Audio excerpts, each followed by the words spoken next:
let's talk about passive aggressiveness.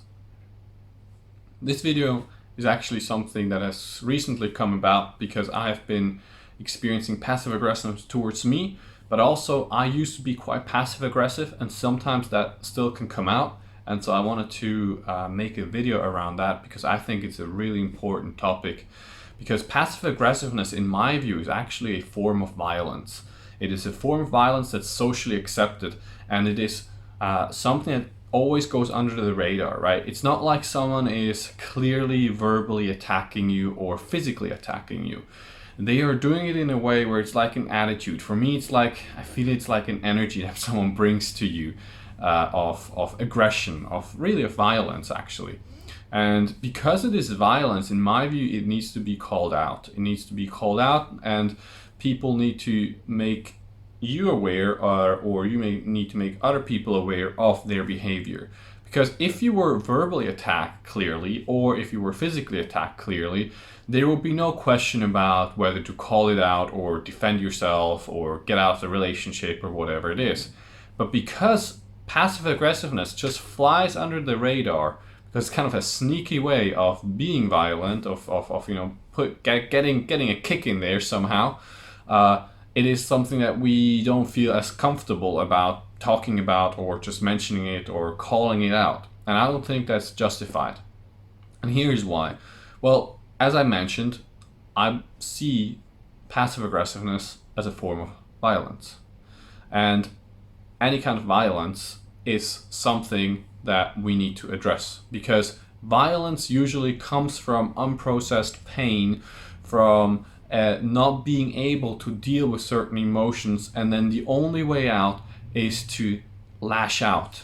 That is how we then deal with it. So actually violence is a kind of childish, immature way of dealing with emotions, with difficult situations, with conflict. And of course, we are in the situation and we believe that this discomfort and this problem is coming from someone, so we are projecting the anger towards this person rather than actually us coming to ourselves and see, well, what's happening within me, that there's this discomfort or this pain that is happening, and processing it this way, which will be a much more mature way. That does not exclude that there may be situations or issues that you need to address and that you need to bring to the surface, and conversations, sometimes difficult conversations that you need to have.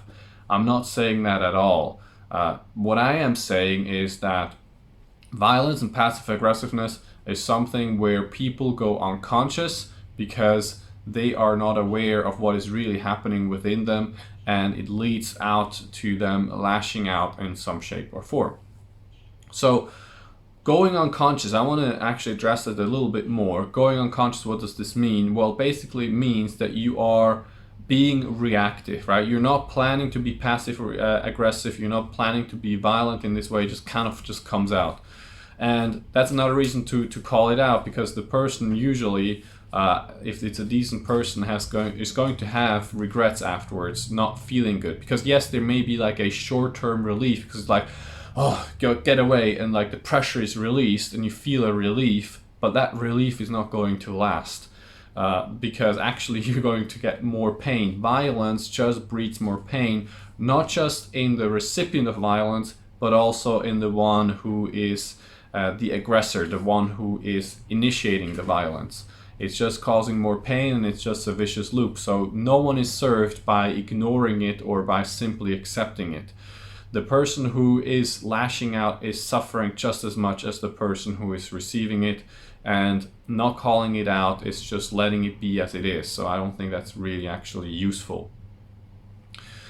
That said, how do you actually call out passive aggressiveness? Well, for me, it usually happens in relationships that are more mature. Well, mature, that's not the right word.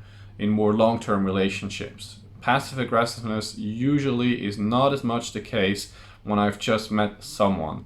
So when you are in a relationship, in a long-term relationship, whether it's a friend, whether it's a romantic relationship, you need to sit down and have a conversation with this person. You need to sit down and say where you're at, what's happening within you, and where you're drawing this boundary for yourself. And this conversation can be a bit difficult, but I do recommend that you have it, because not just will you benefit from it, but the other person can benefit from it as well.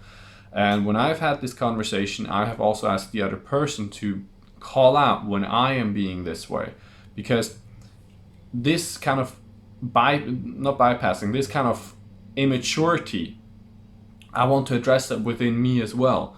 Like, if I can find a different way of relating to pain, discomfort, rather than just going unconscious and lashing out, that is fantastic. That is a growth opportunity for me. So if someone calling me out on that is great. I might not appreciate it in the moment because I'm in the emotion, right?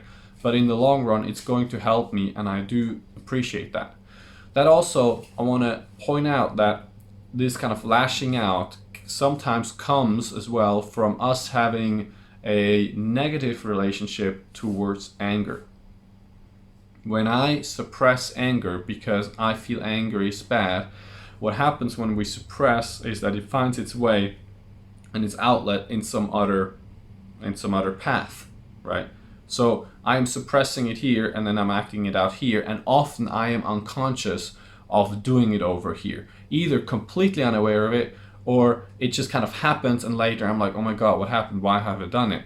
Well, we need to come to the anger or the pain or whatever it is that is underneath here, and that's actually happening within you, and bring that to the surface so you can deal with it in a more mature way. Suppressing just doesn't work. It never works. It will never work. I have tried suppress all the time over the years, and it's that to nowhere. that's really the truth. It's absolutely that to nowhere. It has more led to more pain, and so we need to stop. We need to stop, and we need to feel. We need to feel, and we need to learn to find our way. Right.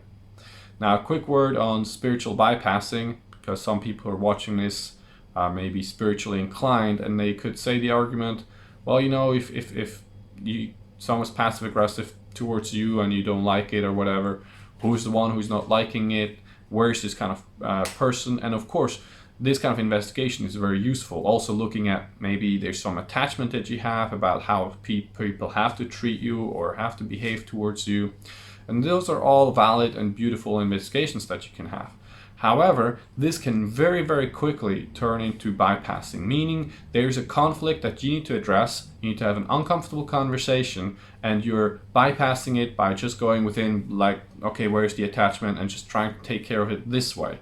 While I do recommend to do that because you can grow absolutely from this, I also think you need to go out and you need to address what needs to be addressed, because spirituality can lead to almost a split in ourselves where our emotional maturity does not match our spiritual maturity. And in my opinion, they need to match, because eventually it will spill over in some way in either of those directions, and it will, again, you won't be served with it, right? So just because, you know, you can see the oneness of life, you can see that there is no other and there is just this one being and it's all beautiful and amazing, does not mean that emotionally and in this relative world, you as a human being don't need to have conversations where you can grow as a human being emotionally, and the other person, human being, can grow as well. It is really vital, because I have seen so many spiritual teachers or spiritual people who are into it, who have profound insight, who are teaching maybe beautiful things, but actually emotionally they are behaving like an infant, right? They are passive aggressive, they are violent, they are all kinds of things, and it's like, you're like, how's this happening? How come this person has this kind of profound spiritual insight and at the same time is behaving this way? Well, it's happening because we're attaching to one perspective, thinking, oh, all is one and everything is one. There's no me here, there's no I here, it's all a dream. That's an incomplete perspective. You are here as a human being as well. That is the paradox of life, really. That everything is one and yet you're autonomous, right? And this autonomous being here that is functioning is maturing and growing and embodying those kind of insights that you may have had. If you are putting, you know, the attention towards that, which I think is very, very worthwhile. So that is a word of caution in spirituality and bypassing really things, not wanting to deal with them. And actually, really, in reality, I think it's very, very unspiritual in many ways, because spirituality is about here and now, right? And being in the experience and with the experience that you are, and acting out and doing whatever needs to be done in this very moment. That is part of spirituality. It is not an escape somewhere else to. That's not what spirituality is about. It is about being here now, because that's all you have. Here and now. There's no future and no past. That's all constructed. You just have here now. So you need to deal with what is here now. There's no escape. And so when we see it this way, we can actually come more into ourselves and address those parts that may be a bit more wounded, a bit more challenging for ourselves, and let them come to the surface and let them unravel in our being. So that is really, I believe, it around passive aggressiveness. Kind of to sum it up, passive aggressiveness, in my view, is violence. Maybe subtle or not so subtle. I believe it is worth to call it out and to be called out on it, because it is an emotional, immature way of dealing with conflict. Conflict is good. It's not a bad thing. You can grow through conflict and you can change your ways, but you don't need to be lashing out. You can find other ways to do that. Anger, you need to look at anger and how your relationship is towards anger. Maybe you have a negative relationship towards anger, suppressing anger, and it comes out some other way. That's really important to look at. And then of course the spiritual bypassing and using spirituality to not deal with what is here now and what needs to be addressed. So that's it for the video. If you like it, well, press the thumbs up, subscribe to us, and share it. And I wish you a beautiful, beautiful day. Thank you for your attention.